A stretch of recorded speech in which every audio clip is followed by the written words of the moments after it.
I am so sick of this. Once every 3 to 6 weeks, you find out something from 10 plus years ago is back, now by popular demand.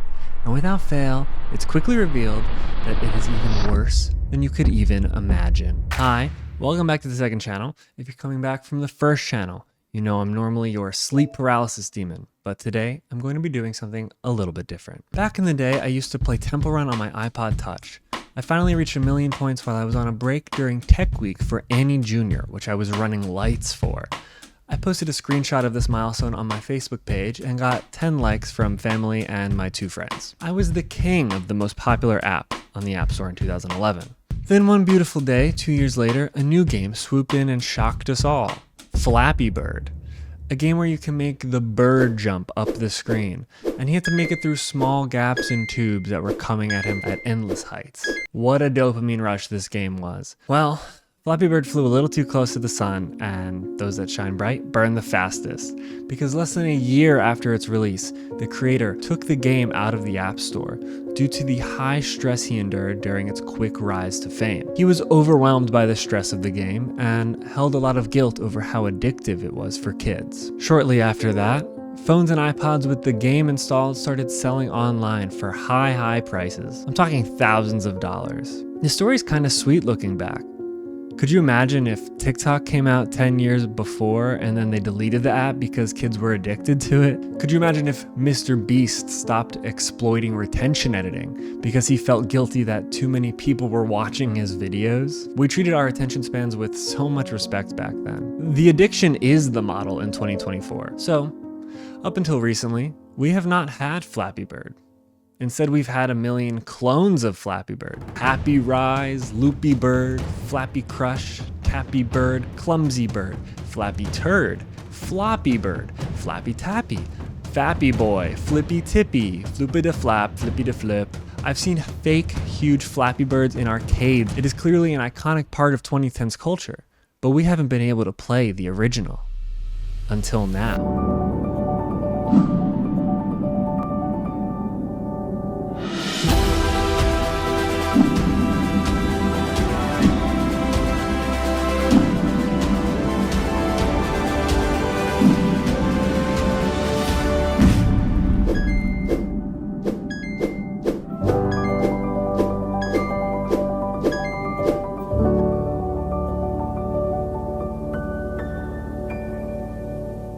It's back! Wow, how exciting. Do you think there'll be a battle pass? Do you think they'll make it a 6v6 hero shooter where one team escorts a payload to the other side of the map? Or do you think there'll be 1,000,000 microtransactions that are actually NFTs? Well, if you guessed that last one, you'd be absolutely correct. Yes! What they edited out of the trailer they gave to IGN, but was included in the trailer on Twitter, was that Flappy Bird is only coming back for now on Telegram, the end-to-end encrypted messaging app, via their Web3 platform, Ton. And by the way, of course, there is a Ton coin you can purchase. So let's back up a little bit before we go down that rabbit hole. This whole initial decline into madness started because the original creator of Flappy Bird tweeted out, "No, I have no relation with their game. I did not sell anything. I also don't support crypto." And now every single tweet on the Flappy Bird Twitter account is now flagged with community notes, basically saying this is not a community project and the trademark was not bought.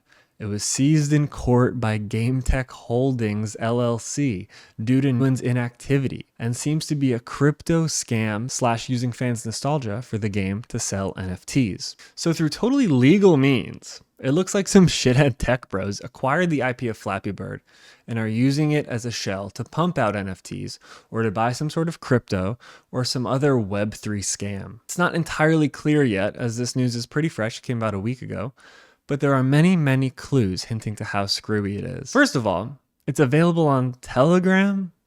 Now, don't get me wrong, Telegram has personal uses if you're worried about security. It's very encrypted and so on and so forth. But it does have a dark side. The CEO, Pavel Durov, just got imprisoned in France and is facing up to 10 years in prison because of his complicity in child abuse. terrorism, money laundering, the very legal things that, people would be using Telegram for. I know some very sensible people don't want to be spied on, but of course, the app that is advertised as the most secure is used for this sort of illegal behavior. Flappy Bird only being available via an encrypted messaging service and its Web3 counterpart is insane. I wouldn't go as far to say as Flappy Bird is back. It's more like a zombie of its current name. It's really no different than all the other clones at this point. In the Twitter trailer, it says tap, flap, earn, which implies that playing the game somehow rewards you with crypto coin or NFT that will, quote unquote, raise value and make you rich. This all sounds very familiar to this video I did on LimeWire where they said that the AI generated images made on their site can make you money, because the demand to mint generative AI songs and images as NFTs is so high. You know what else is high in demand? Forget Bored Apes. I want to mint a custom Flappy Bird skin that you can use in-game. Wouldn't that be so cool? See, I told you guys, NFTs one day will have actual utility. Can your NFT do this? It's not technically confirmed that Flappy Bird plans on minting their skins, but I wouldn't put it past them. It's not like they're taking the Flappy Bird name with integrity and honoring the legacy of a mobile game. They don't care.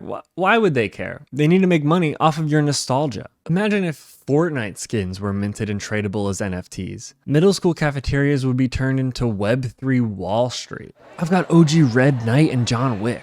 You think you can trade me for Agent Peely? I already have Agent Peely. This man named Varun made a blog post about this whole Flappy Bird situation a couple days ago, and he is a web developer. So he was able to hack into the mainframe, which means he knows about things like WordPress, to uncover some really interesting things. So it looks like they had a site where you can sign up for info on the game, and you can either check a box that says you're a developer creator, game enthusiast, or a crypto enthusiast. Wow. So clearly this thing is going to be entrenched with crypto from the top to the bottom. He then found out that the site was made using WordPress, which led him to a full XML sitemap of every page created for the Flappy Bird website. The first one he notes is a screenshot of a loading screen that hints at something called Flap Token. No. I'm so sick. A shitcoin named after the game you created that you actively do not like is probably the worst fate. I can only imagine how shitty that would feel. Flap Token is so bad. What a terrible name for your pointless crypto coin. This might be the worst thing to come out of this Flappy Bird reanimating. In 10 years, maybe someone will take over this YouTube channel and start shilling out Kevin Coin. I remember first hearing about Web3 and being so excited about the possibilities of how we can pave the way for the future of the internet. Decentralized internet giving more power to the people instead of big tech companies, able to further own your digital footprint, make money off of it, have protections for it that isn't confined by a terms of service. Instead, what we're getting is scammed out of our money under the illusion that you could one day make it big, all dolled up in rehashed IP that makes you feel excited because it's from your childhood. In another page, you can find that you can connect your Ton wallet as well as many other crypto wallets. And then finally, at the bottom of the article, he talks about the guy behind all of this, Michael Roberts. His personal website says he is pioneering Web3. What he means by this is a recent project of his, an NFT brand called D's, which he made with help via consultation with Jordan Belfort. Hey, buddy. Everyone say hi to Gabe. He has a cone on because of a pimple on his chin. Which, by the way, this D's project actually laid down the groundworks for this play-to-earn model that Flappy Bird is expected to have. In D's, you can buy stakes of D's Nuts NFTs, which will give you what some are calling a funny profile picture, and then gamble them in the metaverse digital casino. So it's kind of like a double scam situation where you mint the NFT and then immediately gamble it away. Because if you think real life casinos are a scam, just wait till you find a virtual one. And then you go to find the casino on the website and it turns out it's still coming soon. Despite this project coming out over 2 years ago. I'm sure it's coming any day now. Once Flappy Bird takes off, he'll double back and open the casino for sure. So, if you were looking to get into Flappy Bird again and tap away with the OGs, unfortunately, it's not going to be so cut and dry. I don't know how many videos I'm going to make on the same exact thing, but we all need to stop letting nostalgia come for our wallets. It is an insanely powerful tool and will be the defining factor of this current culture. Tech bros, movie studio executives, and anyone who thinks they can get rich quick are going to employ any form of nostalgia with pre-existing beloved IP and attach it onto whatever grime they want to if they think it'll make you hand them money. Don't do it. I'm so sick of letting these tech bros ruin things that we thought of fondly in the past. Nostalgia used to be fun. I used to laugh and feel warm inside when I saw a TikTok of Christmas in 2006.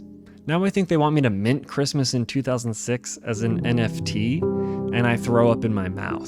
I think what really pisses me off about the whole thing is they gave this trailer to IGN to promote the project, but totally obscured the fact that it's crypto involved. It's like they knew it was going to get backlash.